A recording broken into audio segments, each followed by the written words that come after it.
Next up on the Ron Johnson Show, Sam and I are going to jump into championship culture. Why? Well, my dad won 2 Super Bowls with the Pittsburgh Steelers, so I've heard a ton about it. Tony Dungy, I coach with him. He talked about championship culture. I've been around a lot of coaches and a lot of players that have won. I was in the Ravens locker room, and they had just come off winning a Super Bowl in 2000. I got there in 2001, 2002. So I heard a lot from Brian Billick about that, about championship culture and what that looks like. Well, as I bring Sam Ekstrom in, we're going to talk championship culture. We're going to talk Minnesota Wild. Jason Zucker brought up some great points about hockey compared to football and basketball. And the question you posed to me, Sam, the Colorado Avalanche, 4-2. They got it done. I think I did say the Tampa Bay Lightning would not three-peat. I don't remember, but I think I said it would be too hard. But the Colorado Avalanche got it done.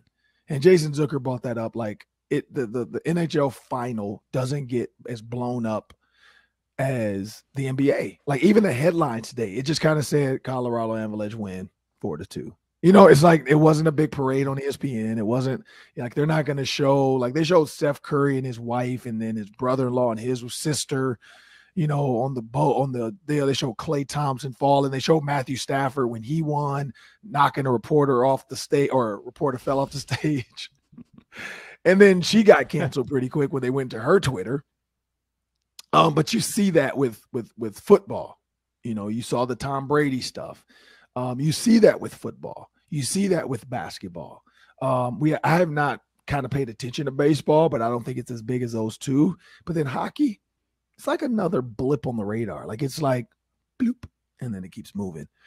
One, Sam, why is that? Do you think? I mean, I guess we can kind of talk about that a little.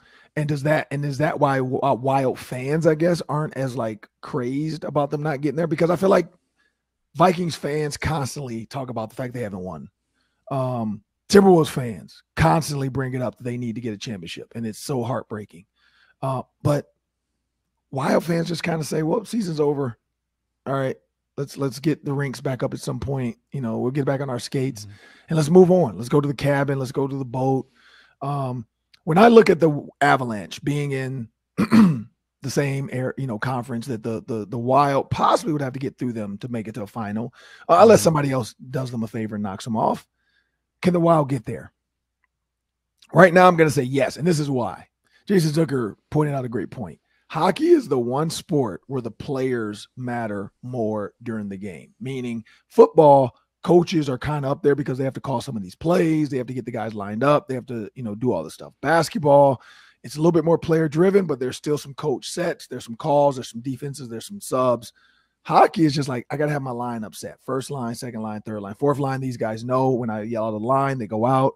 But on the ice is just continuous play of players for 45 to 90 seconds, depending on what kind of player he is, that has to get it going. And so if the Wild can find the right recipe of guys that when they're on the ice in the big moments, they can get it done. They're willing to take pucks in the face for their goalie to keep the front of the net clean. They're willing to fight when it's necessary. They're willing to just brawl and be a heavy body leaning on a guy to wear them out. They're going to communicate well and make the passes that are necessary to win. They're going to play together. So I think they could get it done, but the Avalanche clearly were the dominant team this year. We talked about that earlier. I just don't know, but I think it's the pieces. Is Fiala coming back? Can they? Is Bukestad coming back? The guys that they thought might have helped them out in certain spots. But Kirill Kaprizov, we know he's one. Can they find a 1A? Can they find that second guy to skate with them to always be there? That's the question. I don't know, because I'm not a hockey guy, so I have no idea if they can find that guy. But from a culture standpoint, when you look at Guerin, I think he has it. I think he has that mindset of a winner, of a champion. I think he knows what it's going to take to get over the hump. Dean Evison has to, same thing. They have to work together. GM and head coach, that's everywhere. That's football. That's not so much basketball. That's football. You have to work together. I guess basketball could say that because of the players they bring in, but you see it more in football when you talk about Rick Spielman Zimmer, you talk about Kwesi and Kevin O'Connell, those guys, you talk about Bill Belichick and himself, like those guys have to work together. So my short answer is right now, no, I don't think they can get there with the Avalanche the way they're playing. But a couple pieces, who knows? But I'm going to say no, because the Avalanche didn't have like a big, huge, like Zucker said, a big, huge name where everybody's like, oh, Sidney Crosby's in the final. You know, it was just a bunch of guys that are good, but it's not the name of names when you're like, oh man, you know, they have this guy. They have, you know, like the New York team and, you know, some of these other teams with these big name guys. You just didn't have that guy for the Avalanche, but maybe that's not the answer. Maybe it is a bunch of guys that skate together, play well together, and they just are on the same page. I don't know. Yeah, there's a lot of guys that compete in your average hockey game. You can't win with one star. You need a bunch of depth. And I thought the Wild had that this year. I thought they had all the ingredients, the goaltending, the scoring, the depth, the culture. I thought this was the year. So I think that's what's frustrating, is that you didn't even get past the first round. You didn't get a chance to prove yourself against Colorado. Right. And Colorado was kind of the rare team that was the best in the league, I think, probably hands down, and they actually went and won the thing. A lot of times the best teams get upset because hockey is a random sport. Now, that could play into the Wild's hands, too, because they could be the team that benefits from the randomness. They could be an underdog that makes a run. The problem is that because of your cap situation, and they're still kind of paying off those Parise and Suter contracts, you might not be able to afford Kevin Fiala. All indications are they probably can't, so they don't have that 1B to Kirill Kaprizov's 1A scorer. So they might get worse from a talent standpoint. And that's frustrating when you had all the ingredients. You're still pretty young. This is not like an old hockey team. Because of those kind of lingering Suter and Parise contracts, you can't spend a lot of money, and you might regress as a hockey team talent-wise. So you're going to have to lean on your culture, number one, your coaching, and your goaltending. Can they get a really hot goalie going next year? I think that's a pretty big key to playoff success. And the Wild are going to need that, I think, to advance deep into next year's playoffs. It's going to be a tough road. It's always a tough road to win a Stanley Cup, but the Avalanche proved, I think, how far maybe the Wild, or how much further they were than we thought when the playoffs began. Yeah, and so when you look at the West for basketball, you got the Timberwolves, 7th seed. Can they get better? We'll find out when all these draft picks start getting in here for their, you know, summer league, and we get to see some of these guys play. We'll see where they land. I think the Vikings, I think, are right there. I mean, you have to really start dominating the Packers with Aaron Rodgers. Like, we can't expect somebody to hurt Aaron Rodgers' collarbone again, like Anthony Barr, to, you know, get a win, get to be considered the top team in the NFC North. They just you gotta knock on the Giants' door. You gotta knock it down. With the Wild, I think they're right there. I mean, we saw glimpses of greatness, of scoring in bunches on the Blues, and then the Blues went in and almost got it done as well. So I feel like between the Blues and the Wild, either one would have had a similar games versus the Avalanche.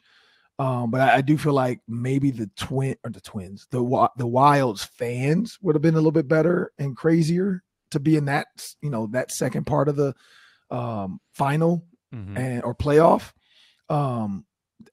It's just it's hard to see when you see, you know, the scores, the guys, you know, and then you look at the Wild and everybody saying that, like, who's going to help Kaprizov? Like, nobody really stepped up. You know, you were hoping Fiala would be the guy, where you see tweets now of Kevin Fiala's face on a milk carton with playoffs, you know, like they couldn't find him. But, you know, with that said, I think Jason Zucker said it best, and you said it just then.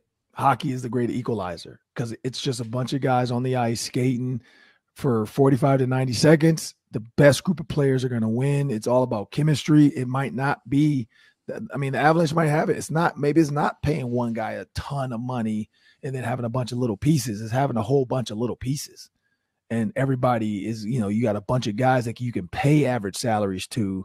And when I say average, still millions, but average million salaries to, but still have a good group and be able to, you know, not be cap strapped, where you're working within that cap to get a handful of guys and some great depth on the bench.